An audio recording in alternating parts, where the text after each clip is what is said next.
in terms of succession planning.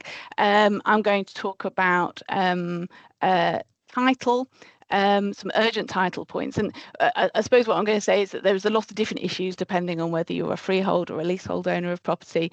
The title points are urgent for either of those.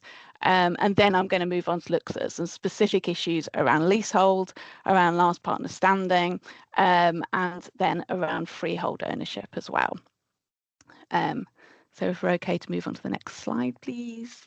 So this is the big urgent issue, which I would say all of you need to take away and have a look at your registered title. What I'm talking about here is, the Land Registry hold a registered title for every property which is registered with them across the country. You'll have the same for your house as well as for your surgery premises.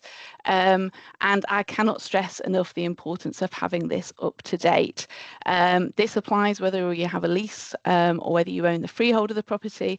If your registered title with the Land Registry is not up to date, then you are really going to struggle to do anything with the property without getting that sorted out first. The title issue will cause you a delay. And the Land Registry is very slow. It's famous for being very slow. It can take up to 2 years to do registrations. So if you put that into trying to do a sale or something of your property, you're really going to delay yourselves. You can expedite Land Registry applications, but you need a good reason to do that. So it's a good idea to make sure that you've got this up to date at all times, not just when you're thinking about succession. So you can have, if you've got a number of partners at the practice, you can have 4 on the legal registered title. Those 4 are the legal owners, and they hold it on trust for the remainder of the partners if you have more than 4, and they're the equitable owners. That applies for freehold or leasehold, and it should be referred to in your partnership agreement. So your partnership agreement should make it very clear that if you're not one of those 4 named on the legal title, that you do have an interest in the premises. That's obviously really key if it's the freehold interest and you've got a valuable asset. It's really key then that your partnership agreement is very clear about where the ownership lies.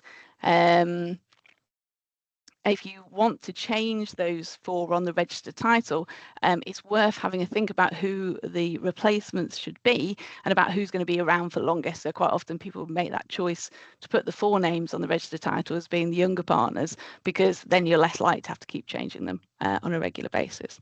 So some examples I have had of title issues include I've advised on a freehold premises where it was completely unregistered. They'd never triggered the need for first registration because they'd never transferred the freehold title by way of a property deed. They'd done it through the partnership agreement, and that meant that we had to go all the way back to those people that owned it many years ago, do a first registration and show the transfer to the current partners. It wasn't easy. It took a long while, and it delayed those people retiring. I've also had a number of leases where those people on the registered title, those 4 people that I mentioned before, they've long since retired, they've passed away, they've moved to Australia, all of these various things I've seen. How we deal with that depends on who is left on the title, where those people who have retired, moved away, died, where they are, and what their circumstances are. There are times when perhaps doing nothing at all might be the way forward.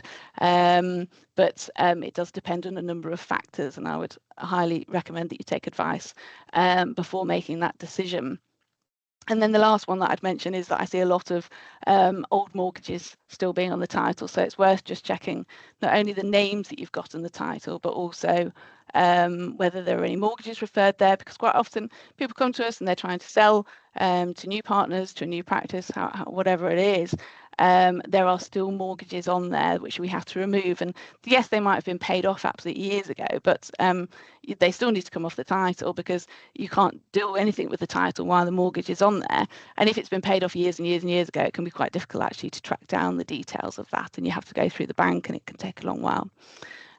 So it's worth checking that as well.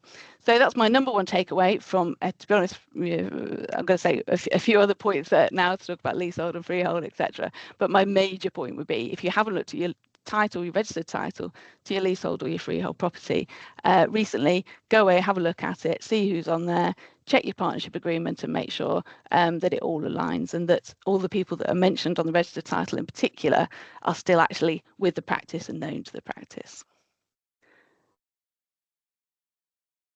So that's my first point. Thank you, Kaz. I'll move on now to talk about leasehold and what you would do. If you've got a leasehold premises, what do you do if you've got partners that want to retire, if you've got partners that are looking to join? Well, you can assign your leasehold interest. You can assign it to remaining or joining partners. It's usually straightforward. If you've got a commercial lease, it's often the case, it's pretty standard for you to need landlord's consent to do any assignment, but actually for GP leases, it's becoming more common that you don't need consent from the landlord, so it makes it quite straightforward actually to transfer between GP partners. But what I would say is that you need to check very carefully the provisions of the assignment clauses within the lease, because there can sometimes be certain conditions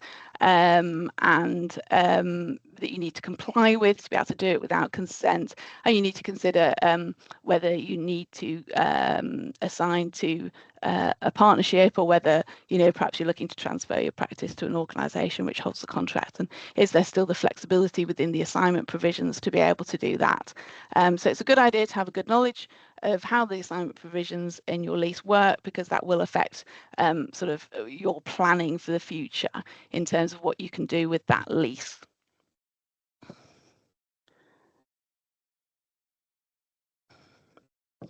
There will be a cost, obviously, to doing any assignment of the lease. There will be legal fees in terms of your transfer. There'll also be the fees at the land registry of getting those names updated at the land registry.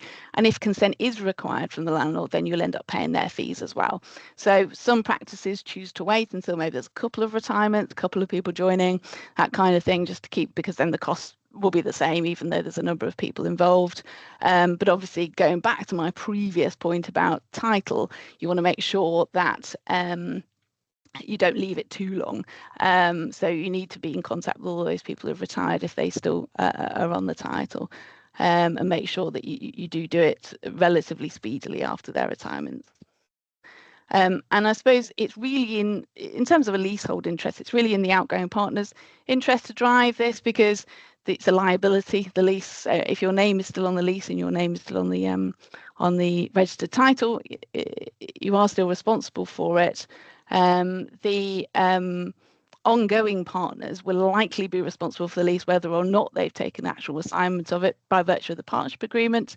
But ultimately, in order to be in control of the business and of the practice going forward, then the ongoing partners also really want to take an assignment of that lease, even though it's taking on the burdens of the covenants, etc. It's really vital in terms of being able to control what you do with the practice going forward to have that assignment. And as part of that sort of decision process, then any joining partner will want to know that the lease covenants have been complied with, and consider the repair liabilities and the other covenants that they're taking on in respect of the lease. That takes me on to my next point within. Sorry, Kaz, it's still on the same slide. Sorry. If you could go back, thank you. Cheers. In terms of dilapidations and maintenance funds. So if you have got people joining and people leaving, and you've got a leasehold interest, that leasehold probably it will have a repair responsibility throughout the course of the term of that lease, which you would be complying with, but probably the one that really bites is the dilapidations at the end of the term. And it's just making sure that you've got some provision in there, so that you might take a lease at the start where the building is very new and the costs are very low, but by the time you get to the end, suddenly, especially the dilapidations point, suddenly you've got some bigger costs because the building is older, and it's considering the fair way of distributing that between partners, particularly when some have left. And making sure that perhaps there's a sinking fund, which isn't encapsulated in terms of any payout on retirement is kept within the practice, so that actually that cost is sort of spread equally across the term of the lease and the various different partners that are tenants of the lease during that period. And the same applies for service charges. Service charges are usually based on actual costs. And again, those actual costs may be quite low at the start of a lease when a building is new, and may become greater. You may also have a service charge dispute, and if you do, then that obviously needs to be taken into account when you've got partners leaving, because they shouldn't just be able to walk away from that if that's been incurred during their period of partnership. And there needs to be an arrangement put in place around balancing payments once the dispute has actually been resolved. So there's a lot to think about in those, but it's just making sure that actually these things are encapsulated when you actually have partners leaving and partners joining.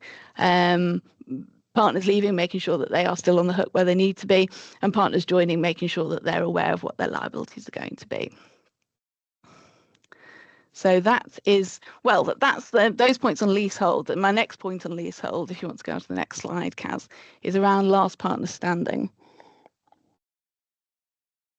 So this is probably the most common thing that I get asked about, particularly by younger partners who are very concerned about taking on these leases.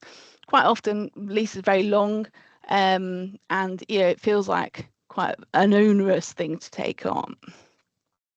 It's a liability, it's not an asset, and sometimes if you're the younger partner, suddenly everyone else has been able to walk away, but you're not able to walk away, and a lot of people are very concerned about that, understandably. I suppose I'd reiterate the point about making sure there's some arrangement for partners leaving and making sure that repair covenants have been complied with, or that there is some provision made for a sinking fund for these repair costs which mount up throughout the period of the lease. So there's not just one person left holding them at the end of the lease. I'd also be really take a lot of care looking at those assignment provisions. As I mentioned before, making sure that there is some flexibility, what other kind of provider could take on this lease if you wanted to retire from the practice, but actually there's still need for the provision of the service there, then who else could come in and take it over, who else could take over that lease. Consider whether there's any break clauses in the lease.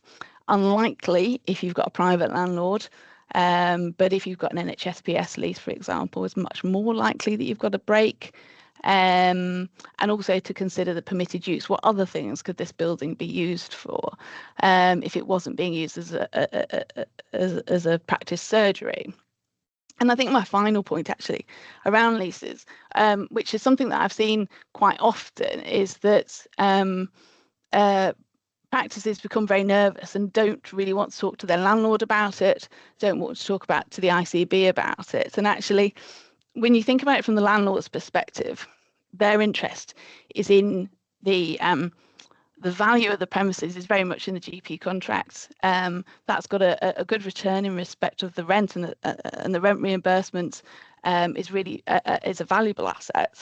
So they'll be really keen to help facilitate the ongoing nature of the practice, if indeed a practice is still needed from that building. And similarly, the ICB will also, if they have a need to be able to provide services from that building and there aren't alternative locations, they're going to really struggle if you were to terminate your lease and leave them perhaps negotiating with a private landlord who hasn't got a lease in place with a provider already.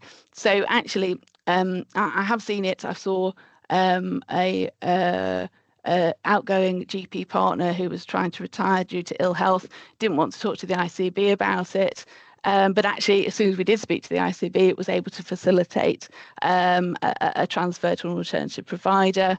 And I've heard landlords speaking to me saying, oh, actually, they handed back the lease because of they were able to for various reasons.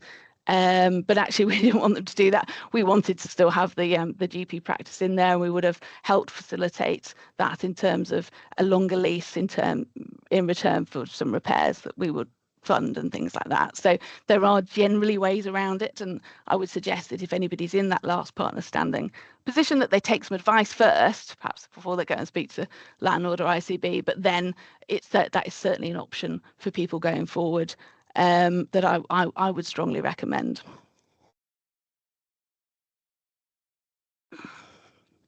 And then moving on to the last section, please. Thank you, Kaz. So it is difficult, sort of with freehold premises. It's slightly more. It really depends on what the case is with the outgoing partners. Do they want to sell?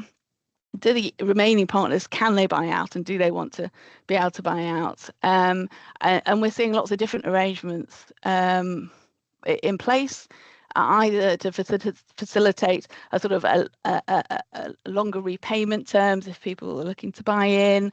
We're not seeing the usual provisions regarding buyout being used in the same way within your partnership agreement. There's a bit more flexibility around that, and also outgoing partners are seeing that sort of the value which I mentioned before in terms of there being that value in the reimbursement in the premises, of seeing that as a long-term investment. So there's a lot of flexibility around here. There's a similar issue again with freehold premises around repair, making sure that it's fair, that there has been some, the outgoing partners can't just sort of walk away having not done any repairs, leaving the property in poor repair and not sort of bearing any of the burden for that. So again, it can be sensible to maintain sinking funds and to have arrangements within your partnership agreement for that. If you have suddenly got a change in terms of who owns the property and who's running the practice, as long as some of the practice partners are still property owners, you're okay regarding your reimbursement, and you don't need to notify of the change. But you do need to be aware that when it comes to the point that the property is held purely by non-practice partners, that everybody's retired, and the practice partners have not bought into the property, then it does change the reimbursement, and you do need to notify and ensure that that is being done. It may also, and I think this is one of the points a lot of people forget, it might affect your mortgage as well, because your mortgage might be based on an owner-occupier basis. So it's making sure that if you do have borrowing on your property, that you make sure you keep the bank informed of any changes. At this point, it's, well, certainly before you get to the point where none of the practice partners are property owners, it's sensible to think about putting a lease in place, so that you've got a lease in place between those that own the property and those that are practice partners, even if some of those people are the same.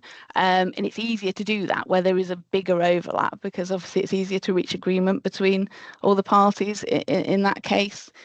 So it's sensible to get that lease in place, and it's a lot of practices are choosing to do that at a point where maybe a couple of the property owners have retired, but a couple of the property owners remain practice partners. That will of course change your reimbursement to the actual rent reimbursement, but it's a good thing to have in place, and it makes it absolutely clear between all the parties exactly who is responsible for all the various requirements such as repair, etc. at the building. And it's also very sensible once you've got, in terms of the property ownership, a mix of retired partners and ongoing partners, for there to be a property deed which sets out, in a similar way to your partnership agreement, it sets out that relationship between the property owners and exactly how they'd deal with any changes to the property, any big costs of the property, putting in place a new lease or enforcing lease provisions, etc. Because it's quite easy to think, oh, we're in partnership, but actually, of course, if some people have retired, you're not actually in partnership, and the partnership agreement doesn't then apply to the property owner position of it. So that's a sensible thing to think of if you are thinking of retaining an interest in the property. So actually, I think that was everything that I had to say around succession planning in relation to the legal aspect of your premises. So I'll say it would be great if anyone's got any questions at the end. Be happy to answer them. Or I think our details will be shared, or the details there are on screen. So, very happy to, if people want to have they don't want to talk about it in a public forum, very happy to have a separate conversation. But otherwise, thank you for listening, and I will pass you over to Paula. Thank you.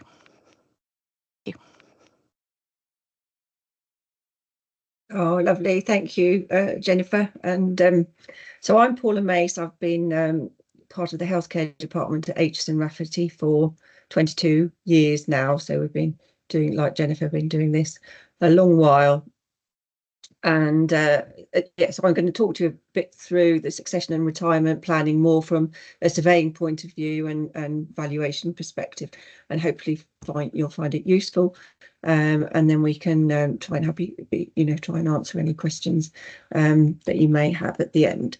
So, and it's important to start to consider succession planning as far as advanced as you possibly can, to make sure that the options you consider are the best available ones for you, and you can get the best income, best results out of them. So planning ahead and making sure all your documentation is up to date and in place can eliminate any disagreements between parties when the time comes as well. And of course, you want it to be as seamless as possible for the continuation of patient care, but in order to get the most out of your premises when you retire, whether this be in the form of income and capital. So firstly, we're looking at partnership agreements. We want to make sure that partnership agreements and property leases are up to date and signed by all the parties. Oh, bear with me. So the named parties, partners must hold the property on trust for the partnership, and the partnership deed itself will contain provisions defining how the partnership can continue if one of the partners retires. If there's more than one remaining partner, a formal partnership agreement is in place, then the partnership can continue. And most of these agreements typically provide guidance on the valuation of the property, as well as on the partner's rights when leaving and joining a practice. And these documents work in conjunction with any leases there might be on the property and any requirements that are noted in them. So when you're putting a partnership agreement in place, you want to consider potential impacts that might have on the property value. And typically clauses that we see are either that the premises are to be valued on the basis of market value, which is essentially the best value that can be obtained in the market, and that will take into account all this current use and any alternate use, and the market value will be the best possible value and use for the property, or whether you want the market value in continued use as a GP surgery. So for the large part, we see these agreements say that it reflects continued use as a GP surgery, and on the whole that works well. One thing you might want to consider, for example, if you've got a converted residential property in a high value location, as a partner that's leaving, you may then be restricting the money that you can get out of the property, because potentially the value in alternate use as sort of a house or conversion into flats in the future and so on could be a lot higher than the value as a doctor's surgery. So that's just something to have in the background to think of if it applies to you. And we always need to consult a solicitor when preparing or amending these documents, and a surveyor as well. Don't try and do them yourself. It's never a good idea to do these things last minute or in haste, and don't underestimate how long it can take to sort of get these drawn up. So differing opinions within the practice as well may mean that it takes a little while to come to agreement and get everything in place. So next slide, please, Kaz.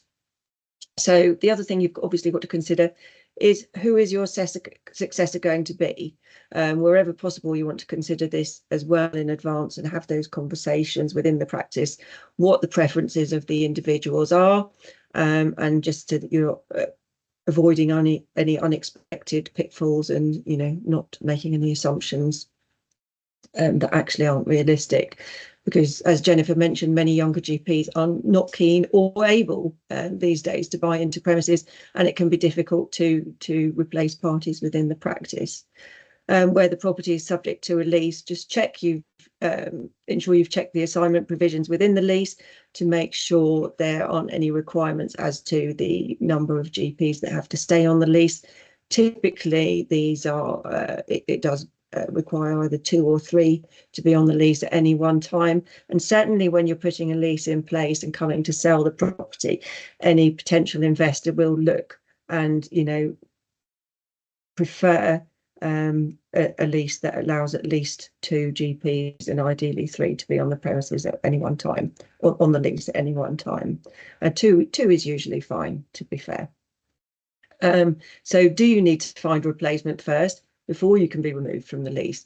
And any partner that's leaving will be asked to sign a transfer document to limit properties, any issues around property ownership. So then next slide, please. And then we come on to looking at the repair and maintenance of the property, which Jennifer's touched on as well, because during the life cycle of a property, there will obviously be ongoing maintenance and repair. That's perfectly normal. That happens with, you know, your house or any other building that you're involved in. So, and here to some extent, whether you're receiving notional rent reimbursement or lease rent reimbursement, a proportion of this is intended to be allocated to external repairs and insurance. So when you are getting the rent reimbursement, you know, do bear this in mind. Typically, depending on the age of the property, this will range between 5 and 7.5%. And it's, you know, a good idea to, as you get the income, to put that aside. You might use it on an ongoing basis, but if you're not using all of it, you should really be allowing for a sinking fund as well for larger repairs, roof repairs, you know, unexpected things that come up. So certainly it is important, ideally, to put in place and implement a yearly maintenance plan to stop repairs building up. They can become quite costly these days. Build costs are going up and up, so you know, something that you may think is going to be relatively inexpensive can lead to something more substantial. And keeping on top of it and planning for costs can then protect your interest as you go on. We've seen it before that, you know, and when repairs build up, and you know, if property is sold without addressing these property, it can be very difficult to recover those costs from people who've already left or retired, if not impossible. And certainly if there are significant repairs required and it affects the condition of the building, it will be taken into account in the valuation. Any partner buying or any external purchaser will look and most likely require some sort of survey to be done that will give you a cost estimate, and that will be potentially taken off the value. So you don't want to be the one to suffer from the cost of a backlog of work and think you've got, you know, a lot of value, which actually in effect could take a big knock. So then if we move on to the next slide and look at property valuation. Property of any type will usually be your most valuable asset. So it is important to keep track of its value. You may be looking at, it might be your inheritance, your retirement fund, anything like that. So it makes absolute sense to, you know, keep a close eye on it as you go along. I know we all get caught up in day-to-day GP practice, and the running of your practice is of the utmost importance, and that's where property specialists can come in and help you with all those issues, particularly when market conditions vary, as they have currently with increased base rates and now sort of dropping slightly. There can be some nasty surprises with valuations that you're expecting to potentially be a lot higher, and so having regular valuations can protect you against unforeseen issues and valuations. So if you haven't historically kept track of the valuation of your property, then at least when you start with your retirement planning 2 to 3 years before, it's a good time to start thinking about it. And certainly another issue, cost doesn't always equate to value. So when you purchase the property itself, and if you've invested money on improvements and extensions, refurbishments and so on, it doesn't mean that what you've spent on it, either by way of grant or cash, will equate to the value of the property. Valuations themselves can come out of date become out of date in as little as 6 months to a year. That can be more stable when, you know, we have a very extended period of stable market conditions, but certainly over the last, you know, 3 or 4 years, values are fluctuating rapidly. Another thing to continue to think about is maximising the value of the premises. The income of the premises is directly related to the value. So as a retiring partner, you'll want to make sure that your proportion is as high as possible. And ideally, you can start planning in advance with implementing rent reviews. And also what I would add here is when you implement them and get the assessments from the district valuer, we would always recommend that you appeal them. They are only one person's opinion, and undertaking a specialist service to negotiate that upwards can make a significant difference to the value of the property. Certainly another thing you want to look at in terms of maximising the value is getting any under leases in place for, you know, clinics, pharmacies, dentists, and in place for as long a period as possible. So if you, for the value of the property, the longer the lease and the guaranteed income stream on each individual part, the greater the positive impact on value. For example, licenses themselves, even at a high income, add actually very little value to the property as they can be terminated at any time. So those are the kinds of agreements a surveyor can help advise you on, and a solicitor then put them in place. And yeah, don't underestimate how much these issues can impact the value. But we would also say, looking at ICBs, timescales, lack of resources with the district valuers and ICB, allow plenty of time. You know, we're seeing rent reviews take, or appeals take, as long as, you know, well, between a year to 2 years on average in very organised ICBs and so on. We can get this down to, you know, under 6 months, but they can potentially be long and painful. And so you really get that done and up to date as quickly as you can. So any rent reviews, any notional rents that are due, get them implemented on time and work with us. We can work with you to push that through. Then next slide again, please, Kaz. Oh, I think we jumped one. Yeah. So the income, you've then got a choice when you're retiring. Would you rather receive the income on the premises, or would you actually like to release some capital? So your choice is to perhaps retain the premises and become a landlord and then receive the ongoing rent as the income, or sell your share and take the equity.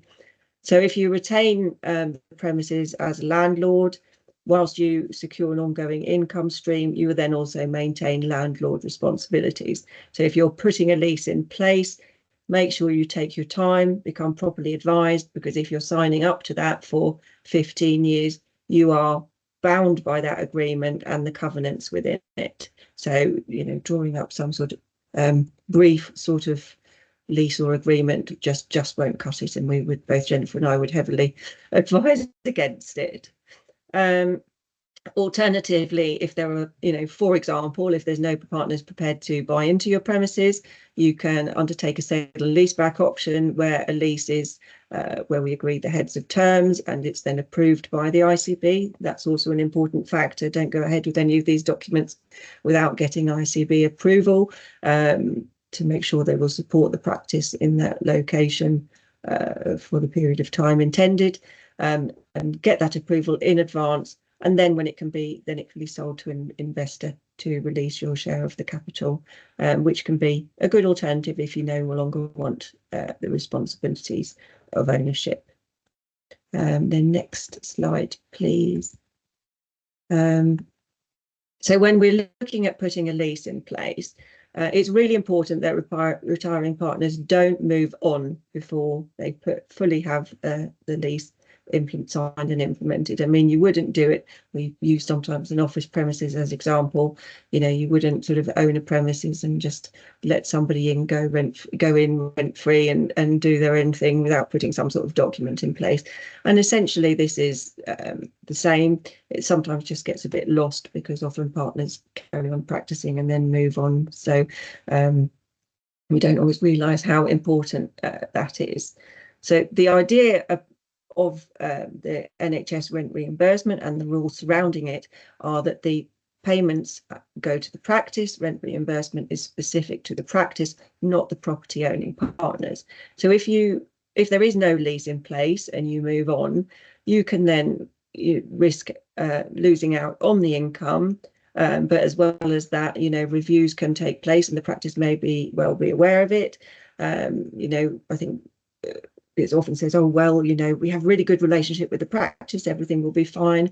Well, things can change over time. And if there is some sort of dispute or falling out, you then have no way of finding out how the notional rent has increased or, maintaining any connection with that. So that's why it's important to do that, to get that lease in place and the rent reimbursement agreed and linked to the lease before you go. And again, there's timing considerations with the ICB. Takes a long time to get things moving. And then on to the final slide, please.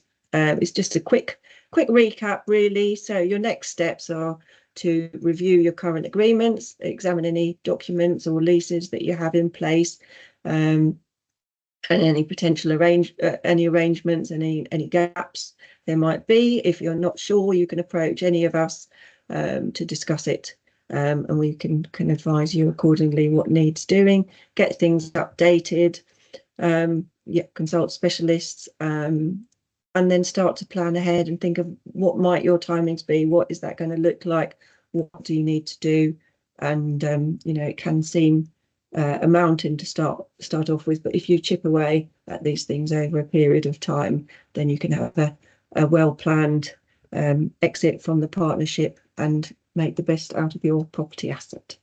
So that's all from me. Thank you very much. And so I think Jennifer and I will be very happy to take any questions